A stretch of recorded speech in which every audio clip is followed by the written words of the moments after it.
Hi, guys. Welcome back to the Funny Thing Is podcast. I am your host, Nicole Birch, where every week we talk about a little bit of trauma, the medicine we took to get better, and the funniest lesson we learned along the way. Today, we're going to lean a little bit harder into the funny because I've got a very special guest for you. She's not only a writer, actress, comedian, director, but she's also my best friend, and she was in the delivery room when I had my daughter. Good friends hold your purse. Best friends hold your legs. Please welcome to the stage, Corey Clifford. That's our movie tagline of our friendship. That's it. Welcome, welcome, welcome. Oh my God, thank you so much. I'm so proud of you. I know. This is so cute. Your face. It looks so good. It's good. It's good. Corey and I have known each other for 7. I don't even know how many years. It has to be more than that. 7, 8 years, something like that. How do we meet? We met on a Funny or Die shoot. Oh, that's right. Yeah. Oh, that's. Do you know what? The first I was like, ooh, her boyfriend is cute. Wow. I mean, I don't feel that way anymore because he's like a brother, and that's so weird to say looking back. That is the first time we met. Yeah, it was off Mosquito. We were. Let's be honest, we were both extras on that shoot. Absolutely. I was there for the craft services. I was like, I'm just here to eat. $100 a day, I'll take it. But yeah, and we didn't fall in love on that. We kind of like barely talked. Yeah. And then you were doing a show. I was doing a show at the Groundlings called The 7 Guys You Date Before You Get Married, which is pretty much just my slutty little dating life on display. And the girl who played me at age 27? Yeah, I think so. She ended up moving to New York. She's also Tom Hanks' niece. Ooh. And she's been circulating, getting pretty popular. Carly Reeves, look her up. Love that girl. But she went to New York after like our first 3 shows. And we ended up running it for like another 15 months. And I went to, was it Jack's birthday party? Yeah. And so my friend Nick brought me there. Yes. And I was so You were cocky. kind of shady about me, actually. I was so cocky, dude. I went up to Justin, who is Jack's directing partner and also your best friend. And you guys are like this trio. Yes. And I went up to Justin and I was like, hey, so I need another blonde hair, blue-eyed girl. Is she good at acting? Like, can she carry her own? And he's like, yeah, she's good. And I go, but like, is she really? He's like, yeah, she's good. And I was like, but I don't. He's like, just audition her. Jesus. So then you audition like that week. And then I was like, oh, damn, she don't even need a script. What am I? I was like, you start Friday. Let's do it. Do you remember when you broke your leg? Yes. And I still did the show because I was like, no, nobody's replacing me. I want to be in this still. So we had like group scenes with all the women out there and we just had to hide your leg behind furniture. Yes. I don't even know how I got out onto the stage. I like jumped or something. People helped you. I don't know, but she had a boot and we were having to hide you behind things. That was hilarious. It's still to this day, if anybody's listening, on my resume, I'm like, main stage Groundlings Theater, and they're like, oh, you perform in the main stage? I'm like, I did. I was a main stage groundlinger because I did perform on the main stage in your show. It counts. And then after that they were like, nobody who's less than Sunday company can do that anymore because all these people were coming out of my show and like booking Nickelodeon gigs and stuff, and they were like, wait, they're not even in the Groundlings and they're doing that. Yeah, I cast friends, and they're all very talented. That's the way it should be. And I'm trying to think where we were at in each other. You were just dating Jack. You'd been with Jack since you were 17. I was dating everyone in Los Angeles County, for sure. Yeah. Were you in the the street rats? There were some street rats. Street rats, dude. Yeah. Guys that were like living with their ex-girlfriends. A guy Some guys that were really hot. I will give it to you. Dude. Oh, I know who we're talking about. I know. W? Yeah. I mean, he was so hot. extremely hot. And a fun time, a fun night out. Great time. Not a fun any other time besides that he night went to out. a baby shower with me one time, and I went to like hug him, and I put my hand on his chest, and he had a pocket, and I was like, oh, what's this? Oh, it's an empty bag of cocaine. Cocaine, for sure. It was a baby shower. Like, we were at a, it didn't last long, but he was, Cheers. So we did it. Okay. He was a nice guy. Yes, and now he's doing so much better. Okay, we're happy for him. They all do better after me. They give them the key to the city, and then they go fuck somebody else with it. It's great. Oh, yeah, and were you at the show where I had my ex-boyfriend Robert come back and play Robert? This is the cringiest thing I will ever admit to. When somebody's like, what's the cringiest thing you've ever done? Wow, you're going to talk about it. This is so fucking embarrassing. So Robert was guy number 7 went through a breakup probably like, I don't know, 5 months before this. And he dumped me. And I made him guy number 7 because I was actively writing this as a book. Then I was like, oh, heartbreak. I'm going to make this into a stage play. Right. He read it because he's a writer and he like gave me notes on it. Why would you take notes from an ex-boy? I was a different human. And then I was like, hey, would you like to play yourself? And it was so fucking awkward and healing. I will say cathartic. But the amount of people backstage that would come out to just watch our scene that were like, what is going on? That's my regret. I don't have many regrets in life, but having no judgment. Oh, backstage there was judgment. Please, everybody's like, what the fuck is she doing? Her career's about to take off and she's wasting it. Yeah, I get it. Okay, so let's see. Oh, I was trying to do a Venn diagram of us, right? Because I was thinking this. I was like, oh, you have a great relationship with your parents. You've been with your now husband since you were 17. What else do I have? You've been friends with all your same girlfriends since you were like 5 and you guys are still very close. And then I'm the opposite. I was like single and slutty, major daddy issues, which is like the thing of all my stand-up comedy. And then like dating around. But then I was like, oh, where do we overlap? And I was like, okay, we're actresses. We look like we're twin sisters. And I have you play me in every aspect of my I've life. essentially forced you to make me your muse. Like, you sure you don't want to write that for me? You sure you don't want to? Look, oh my God. I think I'd be really good at that part. Write something for you, but like 7 years ago. And then I can play that. And it's great. It's my manipulative plan from the beginning. This is how I make it. And then we both bartenders. We both kind of grew up from like lower middle class a little bit and like that got that hustle. Living out in LA and being like, oh, nobody has a job? Wait, how do you live here? How do you live here? You have a trust fund. I understand. Here's what's funny with the strikes going on.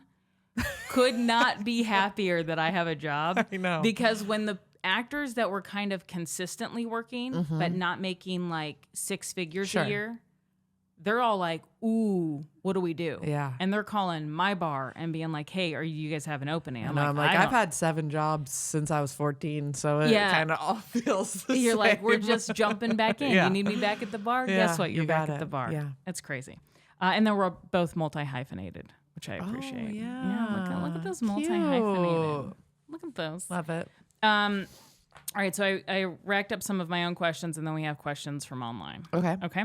So some of mine is, I'd like to talk about how we drink. We're going to talk about that? Yeah, because this is the relationship I have with you. Is I think I always order the first one. Yeah, we're going to have one. We're going to go have one. I'm not drinking right now. You're not drinking right now. No, we'll have one. Yeah. We're going to get a salad. We'll start with a salad. And then like 6 hours later, we've gone to 4 bars, nacho cheese on our face, and doing body shots with the bartender. Screaming into a phone. Well, the best story of all is when we went to New Orleans. Nicole took me to New Orleans for my 30th birthday. And I mean, what a good friend. You took me to my literally flew me to New Orleans for my 30th birthday. Yeah. Just the 2 of us. It was a freaking blast. But at the beginning of the trip, we both were like, oh my God, look at all these people with those huge, like slurpy drinks. How embarrassing. Like, we would never be like that. Never. Cut to waking up the next morning and being so violently hungover, like I've never been. Like Nicole's just like making sounds, and we're like, okay, well, let's like try and get some food. We do go out and get some food. We immediately puke, so we come back and we're laying in bed. And Nicole just looks at her phone and she's like, what the fuck? What the fuck? I'm like, what? What's happening? What? 100. There's no joke. 100 pictures of me behind the bar of one of those slushy places. Like literally like doing joke things with the woman who's working there. Like, I'm pouring it in now. I have zero memory. No recollection of ever going. But we have the footage. And I must have just literally like an absurd amount, like maybe 200 pictures. Like I think you just like were on rapid fire. Or I was something. rapid fire. I had the thumb down, and it's literally 100 photos of you, and it's just you like having a blast, and me being like, she's so crazy. She's so crazy. Yeah, New Orleans that's the worst I've ever been. Oh, and then we went to Preservation Hall. Oh my God, this is honestly actually very embarrassing. Okay, so I was telling my friend from New Orleans, I was like, where's the best place to go see some jazz music? And we go to Preservation Hall. Great. We're already very drunk. We just did the haunted tour. We go to Preservation Hall. We pay our $20 $20 to get in at the door. To get in. We go in. We're watching. I have to pee, so I have to leave and I have to come back. And he's like, "Nah, man, that I don't know stamp or whatever's not good. You need to pay the $20 again." I was like, "Oh." So I pay the $20 again.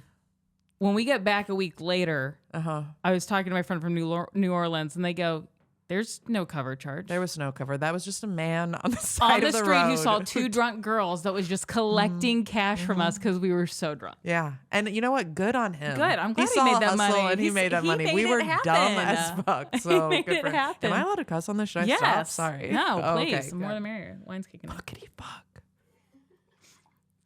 Okay. Just kidding. Oh, how we hike. And I think this is inspirational. Oh, okay. Yes. How we hike. Yeah. So we go on these hikes. We have not been in a long time. I just realized I don't think we've been since I've had Everly. But That's not true. But That's not true. It's close to true. It's close to true. So we would always go on a hike and we would allow ourselves each 5 minutes to regurgitate all the crap, to get it all out of our system. Yes. Which a lot of like gurus and philosophers are like, don't do that because you're just putting energy on it. And I get it. I get the sentiment. But when you're in your 20s or 30s, it's like a zit that needs to pop. You need to get that gross shit out. You need to talk about Carrie and Sarah and you need to talk about your shitty boss. You need to talk about everything. Get it out for 5 minutes. And then we each got 45 minutes of, okay, now we're going to talk about the things we're looking forward to, the things we're going to manifest, the things we're going to work towards. That's how I think you should hike. Yeah. And maybe we'll evolve one day and it'll be, we don't even need those 5 minutes of bitching. But I like it. I like too. it. But I feel like we kind of do that now over Marco Polo. Yeah, we do. Guys, it's a Marco Polo is an app where you get to use video messages. You should get them to sponsor you because we use it as if we own it. We own it. I don't know. Like we just made the app for when ourselves. Jack, my husband, has heard our Marco Polos, it like stresses him out so much. He's like, "What is this?" And I'm like, "Just shut up." He was like, "You're just talking for like 10 minutes. Like, isn't that boring?" I'm like, "No, it's actually thrilling and titillating." Yeah. Yeah. Or he'll think that I'm FaceTiming you. Yeah.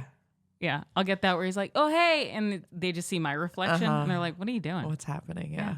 Just getting it out. Yeah. Getting it out at 3 o'clock in the morning because I can't FaceTime her at 3 o'clock in the morning. No, it's perfect. Also, Marco Polo is the best app for mothers when you first have a baby. And that's what it was presented to me as. Because you're round the clock feeding and shit, but you want to talk to your friend Kate and it's like, I can do it now. That's true. That's a great idea. Oh, it's great.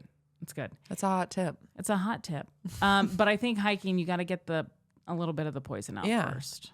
But you're so good at motivating. You're like the person who I feel like lifts up the most. Yeah. Because you're the only person that I truly feel like manifestation has worked for, like completely. Yeah. Like you're like, I need $30,000 for this project. And I'm like, what the hell? $30,000. And then suddenly the next day you're like, so I got the $30,000. I'm like, oh, okay, let's make it. Let's go. But here's the caveat.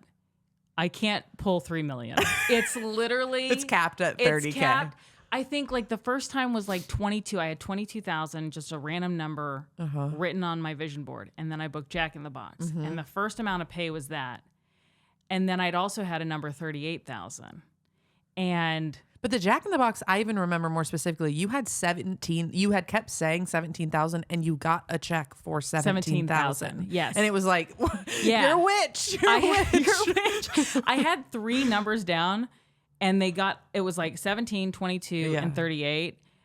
Basically, the end of the whole thing of the story is that what I walked away with in totality was 38, not individual. So it's like, there's like a cap in my brain. You can't. It's like when you use a genie, you have to be really specific about your 3 wishes. Yeah. And you have to believe you can get it. And I mean, I'm ready. I'm ready for like that million. I'm ready for it to pop off now. Speak it and believe it, baby. She can do it. You can do it. I have Jack Bishop on here. Yes. Let's talk about your husband. Yeah. What's it like being married to a savant? It's insane. I mean, it's honestly so helpful. Poor guy, I pimp him out for everything. I'm like, you need an editor? Got it. You need somebody to play guitar? Got it. You need a director? Got it. Yeah, I mean, he's... Dude, what would you say in order top 3? Director, editor, musician. Okay. Yeah. Okay. Yeah. And he also writes, and he also... Like, yeah, well, I guess maybe writer up there too. Director, writer are like same thing. And even maybe, when we're saying these words, it's not like some people like I would say I'm a stand-up comedian first, and then everything kind of like that settles. Yeah. He's like the best of the best at all of them. I know. He's so good. He's literally giving I just texted him before this because I've got a comedy special coming out, and they just sent me the final trailer, the first edition of the trailer, and I was like, ooh. That looks rough, and it was not done by my girl, Brenda Carlson, who's my favorite editor. I was like, it was not done by her, I can tell. And I sent it to Jack, and Jack's like, yeah, let me take, 3.2 seconds to tell you blah, blah, blah. And I was like, Jack, I will pay you to just fix it for me. And he was like, all right, I can pay. And I'm like, take all my money. Yeah. Because I need it. The last... Which makes you raise the million and just give me the job. I was like, Jack, you need to raise your prices. Like, not for me personally, but like you need to raise your prices. I know. But he's like, oh, he's so good. And I think the last 3 things he's given back to me, no notes. And I always have notes. I'm a notey. He has a good eye. I'm a notey bitch. Yeah. He's a good one. That's it. And you've been together since you were 17. Can you say how you met? Or like, no, the first kiss, New Year's, that story. Yeah. Well, we first met when we were in 6th grade. And Jack likes to pretend he likes to. I know it's 6th grade, and it's gross. I get it. But he thinks that I had a crush on him in 6th grade because apparently I drew a picture of him. I have zero memory of this because I was in love with somebody named Joseph Chandler in 6th grade. Where you at, Joseph? And I remember all of my crushes. Like, that's the only way I have memories of growing up is like which boy I had a crush on because I kept such insane diaries of these boys. Oh my wow, God. wow. That's a whole nother episode. Just reading that journal live. Yeah. Yes. Brandon Taylor, so just quick side note. In 5th grade, he was like my first boyfriend. After every single diary entry, I wrote, I love Brandon Taylor. And one time I got a paper cut and I smeared the blood in the diary. I'm in 5th grade and I circled it. I said, this blood is to prove how much I love Brandon Taylor. I was a psychopath. So jump to... I'm 17. I set my eyes on old Jack Bishop. Done. And I made a bet with my friend, one of my best friends, Katie Uswell. Well, Katie Chacon now. That I was gonna kiss him on New Year's Eve, and I did. And I never looked back. I was like, this guy. I saw the savant underneath, and I was like, yeah. So I took him to Chicago. I took him to LA, and here we are. I love it. I know. It's wild. It's the best. You guys are the best together. Thank you. And Everly loves playing with you guys in your backyard. Yeah. The picture of her on Jack's shoulder it makes me cry. My ovaries like explode. I'm looking like, at what it. is it? She's Uncle Jack? And I'm like, I know her little voice. She can't say Corey. She's like, Tori. What is she called? Carrie? Oh, she calls Carrie the babysitter Corey too. Yeah. Yeah. Everybody's good. Corey. I mean, I'm the first person who laid eyes on her. You and are. That's a fucking segue, baby. And that's a segue, baby, because who cut that umbilical cord? Okay. I did. How, why don't you tell people how, or we can both do this, but how you introduced me to Craig and Ryan. I know that's so crazy when you were mentioning that when we were walking in, because I was like, wow, I really am the reason Everly's here. That's true. You're welcome. My daughter, Everly. Mm-hmm. Well, okay, so Ryan and I had met in an acting class, and we were he had asked me to be in... This is Ryan Legod. Yes, a web series of his that Craig and him were making. And we all started doing that. And once again, like, I'm like, okay, these people are talented. I just like, maybe I don't have the talent to make all this stuff, but I like cling my little claws into people. I'm like, yes. No, keep working with me. And it's the cream rises all comes together. That's what it is. Well, once I started working with them, I was like, we should all keep making more stuff together. And Ryan and I kind of became a duo as well. And we were making stuff. And you wanted to make Drunk History. Is that what it was? Yeah, or the drunk breakup off of Drunk History? Yeah, so it was like Drunk. We wanted to do a parody of Drunk History where instead of talking about an old-timey thing, we talked about, it was me and Joey Mackey as if we dated, and we filmed, it was 11 minutes long, and we filmed it as if we're drunk telling the story of our relationship and our breakup. And then Corey played me in it in the reenactments, and Nick played. I know Nick Armstrong. Jesus, played Joey Mackey, which was great. It was one of the most fun things I've ever made, and it's way too long for YouTube. Like we were dumb. It's way too long. But it's so funny, and I stand by it, and all of y'all should go watch it. It's still it's great. Craig Tovey's favorite thing that he's ever done. It's so funny. So good. It's so good. I'm glad we did it. And then I needed somebody to direct it. So I said, hey, do you know anybody that can do this? And you said, oh, you should go with my friends Craig Tovey and Ryan Legod because they're great. Yeah. So I remember texting them and they're like, yeah, let's meet at Starbucks Olympic in Fairfax. And I'm like, great. So I walk in and I realize I haven't looked them up. I don't even know if I knew their last names. Right. I hadn't even looked them up on Facebook yet. So I was like, oh shit, who am I even looking for? And so I'm like texting Corey and I was like, what do these guys look like? And she goes, one looks like a surfer in Venice, which is Ryan. And then she goes, and the other one looks just like Jason Sudeikis. And right when I'm reading that, I hear Nicole and I look up and it's Craig Tovey. And I felt a lightning story bolt. begins. Here it begins. I felt and I told him this in my podcast last season, but I felt a lightning bolt go through my whole body. Now, I've had butterflies with guys, chills, that kind of stuff. He's the only to this day lightning bolt I have ever felt. So I'm convinced that lightning bolt meant baby. You're going to have a baby. You're not going to be together, but you're going to have a baby. Yeah. So that's how Craig and I met. Yes. And then, that would have been like 10 years ago. Yeah, I know. Ugh. We've known each other we're getting old. We're getting so old. And then him and I dated for like 2 hot weeks, 2 lukewarm weeks. And then drama ensued, which a lot of our hiking sessions had to deal with, which turned into me 45 minutes of venting. And then eventually came on the other side of that, like years later. Yes.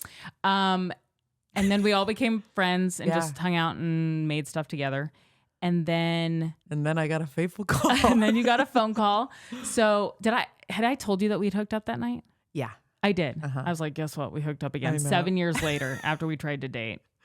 I know, which maybe is I don't know if people know that I know that. Yeah. Oh, that's fine. But also like third time's a charm. Because that was the third time like 7 years before we had sex twice. And then this was third time's a charm 7 years later. And I took the test at Pineapple Hill Bar and Grill where I was bartending. This was in December. This was like December 26th. It was the day after Christmas. Yes, I was in Arkansas because I thought visiting my parents. Yeah, and I thought that I could be pregnant, but I didn't want to ruin Christmas, so I waited till the 26th. So I wake up, I go to work. I'm in a fucking bathroom at a dive bar that I work at. You call me. And I don't answer at first because I don't know why. You text me. So, I can't remember the exact. I should have looked it up, but it was like I thought like, oh my god, somebody died. Like the way in which like you were like, I need you to call me right now. Yeah. I was like, oh shit, and you were crying for sure.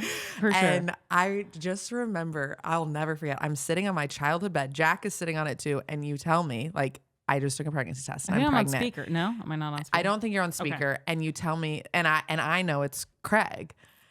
And I'm just like, I remember getting off the phone and looking at Jack and going, Nicole is pregnant with Craig's baby. And Jack was like, whoa. Yeah, special effects. Yeah. And then I don't know what you want to talk about. I don't know what's allowed and what's not, but everything's allowed. All began. No, we can talk about anything. So like Nicole's podcast, she like has people talk about the big event, and the biggest event in my life, truly the most special, most wildest, craziest thing I've ever experienced was the journey of being your birth partner, doula pretty much. And being in the room when Everly was born and cutting her umbilical cord, like seeing her. We have a photo of it. We'll include it. Yeah, there's a photo. We'll talk about the whole process, but just know there was a point where I was literally looking inside of Nicole's vagina and going, "I see her head, Nicole. Her head is there. You can do this." Like insane. Yeah, when she says I see her head, she means this much. And if you can't see what I'm saying less than a centimeter of head was showing. Her and my mother were acting like baby was coming out any second. And You had to pump me you up. Well, we'll get there. We'll get there. Okay. So pretty quickly I decide to keep her. Yes. Like within a month, Yeah. we decide. I decide. But at that point, I'm like, hey, pretty quickly, Corey starts going with me to doctor's appointments. The first doctor's appointment is also the same time I have told Craig, who is in Barcelona with his sister. He knows about it, and he knows I have to make a decision. I may have texted him the decision only because he was in Barcelona. He was like, and I asked, do you want me to call? Do you want me to text? He's like, just text me. I'll get it when I wake up. And I said, I'm going to keep the baby. And then we were at the doctor's appointment in the lobby, and he called. And I don't know what was said on that phone because Corey took it pretty fast and then ran out in the hallway so I couldn't hear what was being said. But he wasn't excited. He wasn't. I mean, he's, I guess, admitted that on this Oh, podcast he has. He's too. totally But admitted we it. just we had to have a little heart to heart about things you keep in your brain and things you say to a pregnant You got to woman. tell, what were some of the things he said? Oh, man. Are you allowed to say that? Yeah, let's do it. Let's get to it. I mean, he was going through his own freak out of the situation. Fair enough. Right. But I just had to scream at him that you can't say those things to A pregnant woman who was also one of my best friends and all of the things. You know, we just had to have a talk. I just remember when you came back in. He was also, I think, very afraid that I was going to tell everybody. He was like, you can't tell anybody. I'm like, I'm not going to tell anybody. I had told Jack. Yeah. Well, but yeah, I was like, dude, I don't know who you think I He was am. I'm not not ready. telling everybody. I mean, he was so not ready for people to know. I mean, obviously, he just found out in that moment. Yeah. But it took him a long time because I was like, hey, bud, I'm 6 months pregnant. I've been showing for 2 months. Yeah. I need to make an announcement with or without you. And then I made that Facebook announcement. And it was like April 6th. I wanted to make sure we'd cleared April 1st. People still thought it was a late April Fool's joke. Like, I didn't go get a bodysuit, guys. I was like, this is really happening. And he was definitely in that moment, he was not ready at all. It was a journey. It was a journey. It only took 3 years. 4 if you include the pregnancy. Let's see. So that was the phone call. Oh, so then we should go to, towards the end, you both started going to appointments, right? Or there were 2 appointments where He went to some, I think, that I didn't go to. But any ones that he wasn't at, I was You went at. to, right. Yeah. And those were hilarious. I mean, I went to the breastfeeding class with her, and I mean, I was in it. I was like, okay, so how do we latch? How does the baby's nipple get onto the boob? I'm like groping Nicole's boob. I'm like, Nicole, you have to squish it like a hamburger. Dude, at the breastfeeding course, everyone definitely thought we were a lesbian couple, which was amazing. And we sold that shit because she kept trying to squish my nipple like the hamburger. And she's like, 'cause you want to eat like a hamburger. And she's like, yum, yum, yum, yum. And then they give you these weird fake babies to try it with. Yeah. There's a lot of weird things in these classes. I mean, I'm sure they're good and they're helpful, but wow. Yeah, it was. And there was a variety of parents because there was one who's like, I want to give birth in a bathtub. And then there was one who's like, I've got a scheduled cesarean. I don't want to feel a thing. And you're like, wow, we're an array of people happening. Yeah. We did that. And then you also took me, which looking back, I'm like, why did we just throw money away like this? After the classes, you would take me to lunch at the Ivy. We went to multiple lunch. I know you were like, I was still making so much money. I know. I was the making Ivy is, so if much you don't money. know, is an absurdly expensive, fancy, very nice restaurant. But we would go to lunch at the Ivy after these birth classes. I forgot. You guys have to understand. In 2018, I was making such good money. You were. And then I had a baby and ended up on food stamps. Like it was It's a book. and day. You're gonna write the book. I'm gonna write the book. I'm not on food stamps anymore, but pretty recent. I was, you know what I mean? So like, let's talk about what kids do to your pocketbook. Yeah. That's why we were going to the Ivy. Cause I was like, I'm not going to be able to spend this money forever. Let's see. Okay. So the day of, I was 5 days late, or I guess I would have been 4 days late. So I had my doctor's appointment. It was a Friday. You and Craig are with me. It's like 8 o'clock in the morning. 10 a.m. Oh, okay. I remember this because it's the same time my mom went in to the doctor's with me. Cute. Yeah. So 10 a.m. They do a stress test where they put a monitor around your belly. It's 20 minutes. And the doctor kind of looks at, she also checks my cervix. Do you remember that? When she swept my cervix or swept the membrane? Because I was holding onto your guys' hands so bad. Yes, I do. Holy. So what they do is they take their 2 fingers and they put it past the cervix, I think, before the baby's head and just give it a swipe around to try to initiate birth. You feel like you're being fisted by an elephant. It is the worst experience of my life. It was, I mean, I also had a traumatic delivery, but this was right up there. And so that didn't happen. She goes, oh, you're already dilated to 3 centimeters. Now, dilated to 3 centimeters, we take the stress test. She goes, I'm looking at the test and it's like this long paper. It looks like an EKG, right? And she's like, it's not confirmed, but it does kind of look like the baby's heartbeat may have skipped a couple times. I'm going to recommend you for induction. I think you should have the baby today. Well, then she leaves the room. Yeah. She comes, and the 3 of us are just like, I wonder what's going to happen. You're laying here. Yeah. You're laying on the thing. I'm sitting directly next to you. Craig's standing by the door. She comes in, big smile on her face, and she goes, guess what? We're going to have a baby today. Nicole immediately starts crying. Craig is silent. I start hysterically laughing. Yeah. I cannot stop, like, uncontrollably, just like, we should call your mom. Like literally losing my fucking mind. And I'm like, okay, I gotta pack a bag. We gotta do all the things. And yeah, and then it began. Craig was also crying because we looked at each other and we were like, oh no. I was like, no, I'm gonna go see it in the movie theater tonight. Like, no, I don't want to do it because it's got Bill Hader in it. I'm really excited.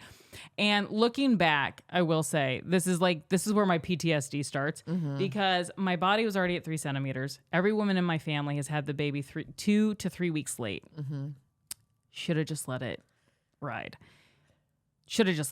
That's the only big regret. And having my ex-boyfriend come play himself in 7 Guys. Those are the only 2 regrets I have in life. And they're pretty Robert wins. Equal. Robert wins. Okay. And so we go. I immediately didn't want to do that because I was like, well, I've been manifesting having the baby, like laboring at home with my dog until Craig has to come take me to the hospital and blah, blah. And I was like, oh, none of this is going to happen. But I was also so pregnant and I had to do one of these heave hoes to get out of bed that they talk about. You were the cutest pregnant woman. Like you were like a movie pregnant. Yeah. But your belly got big. Dude. It was enormous. You could have been on the cover of Pregnancy Today or whatever. She's being so gracious. Cute. The last 2 weeks it ended up in my jawline. It was like, is the baby coming through my face? Why is my head bigger? Why is my head 3 inches wider? No, it's great. Kids are fun. So we get in the car. Craig drops. Well, she says you can go home and pack a bag. Yes, And I'm like, in my head, part of me was like, how do we get this baby to come before I have to go back to the hospital? Because I did not want to do that. But we go back. Now you go. So Craig drops me off at home. I'm like, okay, I'm going to pack a bag. Jack will take me to Nicole's. Craig's going to pick us up. We're going to go. That happens. I'm like, Jack, it's happening. I'm the one who's I'm glowing right now. Literally, we're going to have a baby. It's going to happen today. So I pack my bag. I come over. I'm like, Nicole. I'm like, where the hell is she? We go in, her Tootsie, her first child. Is just sitting there, looking at me, what the hell? I come in, Nicole has a full face of makeup on, is curling her hair while also holding a mop. And I'm like, what's going on here? You're like, I just need to curl my hair and I just need a mop really quick. We also need Chick-fil-A. I'm like, what? This is too many. I'm like, no, Nicole, we need to go. We have to get to the hospital. I was like, they're not going to let me eat there. I was told I have to eat 1,500 calories before we get to the hospital because if I labor for 36 hours, I'm not going to eat and I'm not going to have the energy to burn during delivery. She's on uppers right now. It feels like I'm like, okay, you can have that. She's literally going around you weren't wearing a top, you had a bra on, but and you're have curlers in your hair, you're mopping the whole apartment, you're like, it needs to be clean. I'm like, oh, okay. I'm like, I don't know, I don't want to upset the pregnant lady. It was a crazy time. We do it. We mop the house. We eat the Chick-fil-A. I am stalling as long as possible. Craig's there. He's finally like, okay, we got to go. I'm like, okay, thank you, Craig. Let's get in this car. She's like, try to be back at 1 or 2 o'clock. We get there we roll in at 3:30. Well, the reason we roll in at 3:30 is also we all get in the car. And now, at first when Craig gets there, he seems calm to me. Now he's seeming, once we're in the car, I'm like, oh, Craig is panicked. This motherfucker is driving like we are in fucking Speed Racer right now. He's like, we on Melrose get into a wreck. We get into a full wreck. Craig sideswipes the guy. Craig gets out of the car. He starts yelling at the guy, blaming the guy. They start getting in a fight. We're sitting in the backseat. Nicole's just looking at me, and I'm like, it's okay. And she's like, we gotta go. I think I whispered, I was like, You know it's his fault, right? I was like, yeah, I mean, he sideswiped that guy. But we totally said, because it was a 2-lane road, but when you're on it's a 2-lane, and on the right, sometimes there's street parking. So everybody has to merge to the left lane. Craig was in the right lane, and he moved over to the left lane and hit the guy's rear view mirror or the side mirror. Yeah. And ripped it off. Or he ripped Craig's off. Yeah, I think that's what it was. Yeah. Ripped Craig's off. And he was like, oh, can you believe you're in? I was like, you're driving behind parked cars. But we're like, there's no point for this argument. We're just like, yes. But to me, I'm like, I'm again uncontrollably laughing. I'm like, we're in a movie. This is crazy. But then we get to the hospital. And for the next bit of time, it was pretty fun. Oh, it was great. It was fun zone. My pregnancy was fire. Yes. If I could be pregnant. When she says that I was putting on hair and doing hair and makeup, I hated doing hair and makeup. I liked flip-flops and t-shirts, and I'm still that person. I only put makeup on if I'm going to be in front of a camera or on stage. I don't like doing it. Yeah. But something about pregnancy dipped me into the well of femininity. And I was like, look at me. And like my Instagram, if you go back, fucking changed drastically. It was like, hey guys, I'm sucking all these dicks on the street to like, look at me. I'm an angel. I'm an angel with, look how fertile I look and pregnant and I'm just blossoming. You were so fertile looking. I was like and I was kind of sexual. It was like, do you like hot moms? It was so weird. And that's your hormones. That's what causes people to do weird fucking pregnancy photos where they're in a desert with the wind blowing. It's not because they're thinking in their right mind. It's because you're going through hormones and you're like, you know what would look, blow a fan on me. Or like, let's do it in like a field of poppies and it's like with a crown on our head of flowers. It's like, who are you? You were like, we took pregnancy pictures together. Remember Oh, we did. That's funny. Those are good. That tracks with our person. So we did a movie poster, which Jack, of course, edited. And people think is the amount of people that were like, what's this movie you're in? I'm like, oh no, that's just my life. It's called The Birth Coach. And the only miss we had on it was I was technically due on Labor Day, which was September 2nd that year. It was technically due on Labor Day. So the only miss we had was says due September 2nd instead of due Labor Day. Yeah. But it was us on the couch, me eating ice cream and her just reading all the pregnancy books next to me. It was good. The Birth Coach. Yeah. It's a good movie. Coming to a theater near you. Yeah. We're gonna age out of this movie eventually. We're totally gonna age out. The grandma. It'll be like Father of the Bride when she gets pregnant. Cute. The mom. So we get to the hospital. They put us in a sad room. No windows, small. And immediately I'm like, okay, this is what I've been practicing 9 months for. Like, I have to keep the energy up. So I'm like playing Beyonce. Music. I'm like making us dance. Craig's taking pictures of us. Like, we are good vibes. I'm in like my bra and underwear and just belly, and I'm like dancing. Yeah. And we're trying to keep it pumped up. We're having a good time. The three of us are like, it's good times. Yeah. So much so that the nurse comes in and she like loves us. Yeah, loves our And she's vibe. like, just give me a second. We're like, what? She's like, don't unpack too much. We're like, oh, okay. She comes in and I'll never forget. She was like, okay, you guys, I need you to grab your stuff and we have to run. She literally said, we have to run to get to this room before somebody else gets in. Yeah, somebody's about to check in. And she was like, so just follow me. And we're like, okay, I like have all the shit. We're like running through the hallway. Yeah. She brings us into what I can only imagine is the Beyonce suite. It is the nicest room I've ever seen at Cedars. Yeah. It's all windows. Yeah. It's like a huge overlooking suite, Beverly Hills and West Hollywood. Stunning, beautiful. Like we are in a luxury hotel all of the sudden. Yeah. And that's where you got to give birth. I did. Yeah. Yeah. Just because the nurses thought we were a fun time. Yeah. And then we had fun. And then she had to leave. I think her name was America, wasn't it? Yeah. I think it was America. And then we got Annie, who ended up being our nurse the rest of and like these nurses, they're off at 7 a.m. She stayed until that baby was, they're incredible. The nurses were at Cedars were they did incredible. Okay. So we'll like power through this. So they did induction and they were like, oh, it's going to. Well, you had said you didn't want an epidural. That was one of the things too. You're like, I don't want I took this. that back. I took that back. And then it didn't work anyway. But I said I didn't want an epidural. Oh, she's cute. And then they did they hooked me up to all the monitors, which I didn't really like. And then your mom gets there. My mom flies in. She makes it in time. Yeah. And so everything's pretty slow. She checked me again. She's like, you're at 3.5 centimeters before the induction even like took place. So I'm like, again, I look back and I'm like, my body was going to have I should have just let it ride, but whatever. I'm Instagram storing the whole time. I'm like, we got to get good content.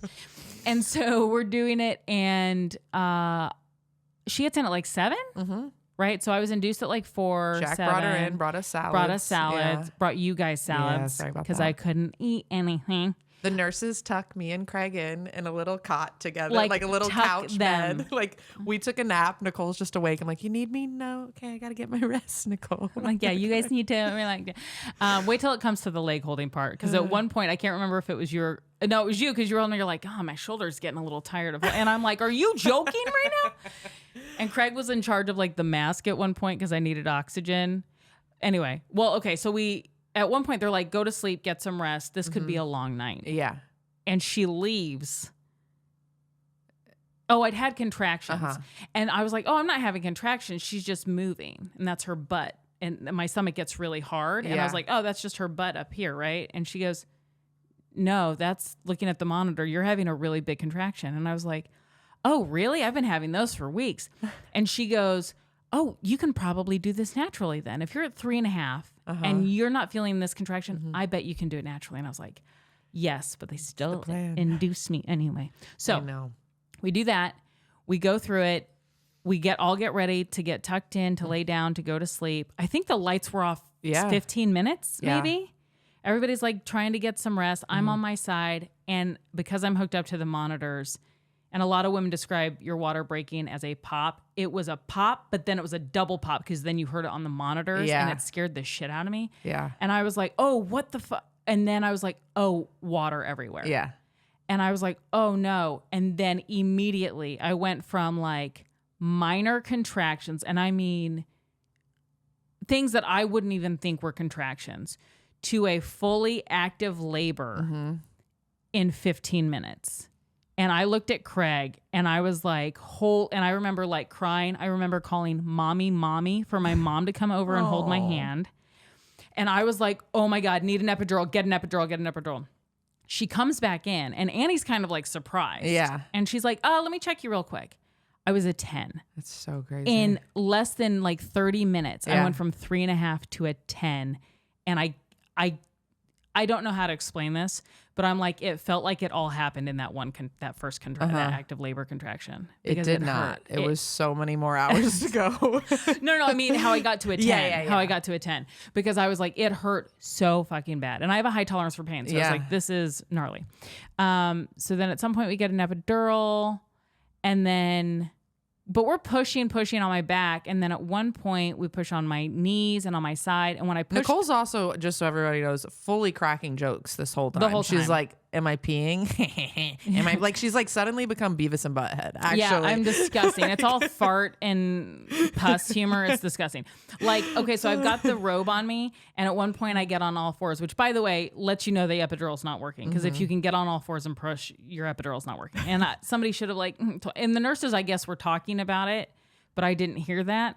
And so like, I ask for a mirror because I want to see what's happening, because I knew you and my mom were lying, because they're like, you're so close, you can do it, you're so close. And then I like look in the mirror and I'm like, you fucking liars. It did seem close. When I can see a baby inside of a human being, that feels close to me. Yeah, but I'm thinking shoulders. Yeah, like we still got to get to shoulders. Okay. So like we're pushing. I get on all fours to push, and my gown falls forward, and I keep trying to push my gown back to like cover my butthole. I was like, is my butthole showing? And Craig's like, Nicole, just forget about the robe. Just leave it alone. And I was like, Craig, it's about modesty. And like everybody, the nurse is losing it. And then the comedy part of this is like, nobody could figure out what our relationship was because Craig and I weren't close like a married couple. So like, they didn't know if Corey and I were the lesbian couple and he was the donor, or if him and I were a couple. But I had also suddenly like gone into full like coach mode. I was like, Nicole, you know the plan. Yeah. You know what we've been practicing. We've been doing this. So she's like, Nicole's mom is fully like in weeping, giving like these grand speech modes. Denzel Washington speeches, dude. She's giving Denzel Washington Oscar type speeches that mean fucking dick to me. She's going, you know, I've always known since you were a little girl that you have the perseverance, and if you dig really deep. I was like, Mom, get the fuck out of here, dude. Go behind then she goes behind the curtain and just sobs. She cries, and I can hear her praying to my dead grandmother, and I'm like, lady. She's like praying to people. She's like, Steve, my stepdad who passed away. She's like, Steve, Dorothy, Mom, if you guys are there, she could really use you. And I was like, oh my God, get her out of I need it. I need space, dude. Wow, yeah. So she's giving those. Craig's probably on Tinder. I don't know what he's doing. And then at one point, they're like, Craig, you have to hold the oxygen mask. And he goes, okay. And he does it and it hits me in the face. And I'm like, listen, y'all. And then Corey's shoulder hurts because she's holding my leg. And I'm like, we're all falling apart here. We really were. This was like hour 7, it felt like. Because it was they come in and they are like, I hear them saying, if this doesn't happen in 15 minutes, they're going to make you have a C-section. Yeah. And that's when I was like, Nicole, you know what you were doing, what we have been practicing She just for. starts it is yelling. time. You go rogue. I know, you start I did. yelling. And I was like, I'm going to fucking... Because at that point, I was like, you ain't had a baby. And I'm about to fucking come at you. And it's just like lose my shit. And it was a long... That was a long stretch of time. I felt like no emotion that whole time until the second she did come out. And then I immediately just started sobbing uncontrollably. Yeah.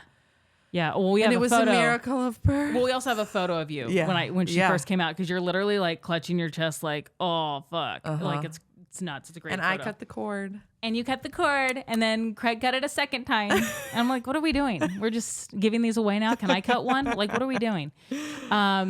It was cool, I will say this. It was only females in the room the whole time. Yeah.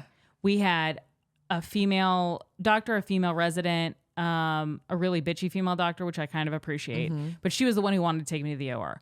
The most they usually let you push at max is 4 hours. Because at that point, the baby's been down there too long, heart rate dips, all shit could go wrong. They let me push for 420, but at that point they're like, we're going to need to help you manually. And I was like, what does that mean?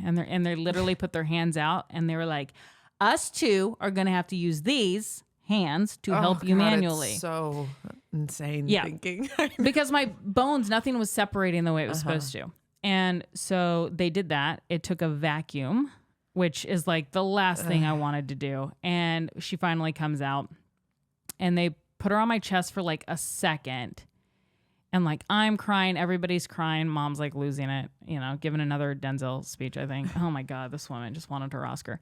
And then, they also, the placenta happens. They put it on a plate. They put it in front of me. They're like, what do you want to do with this? And I was like, oh, we didn't talk about this. And then they put it in front of you and you're like, get it away. I was like, I just want, first of all, keep in mind, epidural has not worked for probably 5 to 10 hours somewhere. I don't remember. Probably 5 hours has not worked. I am in a lot of pain. I look at the doctors, the two females that are, between my legs, and they're talking to each other in a keep it calm and keep it cool, but don't show any emotion kind of thing. And I'm like, uh-oh. And this is when you're laying and I'm standing at your feet and I turn around. I thought you were going to walk away and I remember grabbing your arm. I was like, don't leave. Something's going on. Yeah. But at one point I'm looking back and suddenly like a fire hose, just shoot of blood comes out of you. And I was like, and I remember looking at you being like, we're fine. Everything's okay. Because Craig's with the baby. I think mom was making phone calls to tell the family. And I was like, something's not right. So what happened was my uterus ripped and they had to stitch it manually. And so the other doctor, again, who originally wanted me to go to the ER, pops back in and she's like, I knew this would happen. And then the other doctor, whose name is Dr. Joy, she's like, I can fix it. So she starts fixing it, and I literally lay back because I'm like, pretending I can't feel all of this. Yeah. You check the fuck out. And Corey later told me. I saw her, oh God, this is so graphic. It's okay. Put her hands inside of Nicole, and I was like watching it, and I could see Nicole's stomach like moving like this, and it was her hands inside of Nicole stitching her. Yeah. Like it was the full craziest. Elbow, like I was elbow. just like, I can't even. It feels like a dream. Like thinking about that. You can't process it. And Craig's like total thing was like, I told him you stay with the baby because you think like people are gonna steal your baby, which is hilarious. But like. Also, when it's go time, there's like 2-3 people there. Oh my God. And then when it's go time, there's 15 or 20 people. So many people in the room. Like you're so overwhelmed. Because all the pediatric nurses have to come in and they're doing their thing at the other end with the incubator and stuff. They don't tell you about any of this. They should this should be what's talked about in the birth classes. Like there's 3 people and then there's 15. Yeah. They were all women, which I kind of thought was dope. Yes. Except the one pediatric nurse who kept coming over to me while I'm being stitched. Like she doesn't have fucking eyes. And she goes, are you ready to hold your baby yet? And I go, no, not yet. And she goes, oh, okay. And she leaves. She comes back like 3 minutes later. Yeah. She goes, are you ready to hold your baby? I was like, I'm not ready yet. Because first of all, I'm starting to feel it. I'm starting to come to with what's going on. I don't want to rip the shit out of my kid, like by holding her. And so then she goes, oh, okay, I'm sorry. It's just most mothers want to hold their baby right away. And I was like, I'm about to fucking get me off this table and I'll fight somebody. Yeah. And eventually they finish. It's fine. They bring her back to me. I'm holding her. Then I start projectile vomiting into the bag that they gave me. And people kept trying to give me the baby back. And at one point, Everly's on my lap, laying. Brand new baby. I have to cover her because my bag is full. I have to cover her with the blanket so that I don't throw up on her. And I still managed to throw up in what little remained of the bag. Yeah, childbirth is great. You guys should all do it. It's so much fun. It was really great until then. Till that moment. Yeah. And then the first walk to the bathroom was great. But they let me stay there. Oh, I lost my hearing for like a couple minutes because I looked at you and Craig because there was a nurse talking to me. And I was like, can y'all hear her? Is she speaking? And you guys were like, yeah. And I was like, I can't hear what she's saying, dude. What? Yeah. That was nuts. Yeah. I look back on that and I'm like, did nobody remember when I lost my hearing? And then they let me stay there for a while. And then they took me to recovery. And then we had a whole other set of nurses who were dope. Yeah. Dara. Yeah. Dara at Cedar Sinai. Girl, I still owe you like so much. Because she's the one that checks your butt and your hemorrhoids, which is a lot of fun. Yeah. So then we had a baby. We had a baby. That was great. And 4 years later, she's a whole human. She's a whole human. And she's so beautiful, human. dude. She is. Oh my God. She is like one of the prettiest babies that ever there was. I mean, I think because most kids come out and you're like, and we're like biologically primed to think that they're gorgeous. Yeah, but I could tell you now. Like some of my friends have babies. I was like, yeah, we did have love goggles for your baby. Yeah. It was not cute. Everly was. Everly's cute, but like when she first came out, she looked like she went 2 rounds with Muhammad Ali. Do you know what I mean? She was bruised up. She but was like banged very up. quickly because she stayed she got round. Yeah, so she didn't have the cone head. No. Which is weird because I they'd use a know. freaking vacuum. Anyway, day we had Everly. All right, so yes. Yeah, that's how we best friends, girl. Yeah. We did it. We brought a baby into this world. I feel lucky that I got to be a part of it. It was traumatic and magical and beautiful and scary all at the same time. We did it together. Yeah, I know. Well, you guys, this is going to wrap up our main part of the podcast. But if you want to hear any of the juicy Q&As that we're about to answer, follow me on my Patreon at patreon.com/Nicole Birch. Yeah. Other than that, we'll see you next week.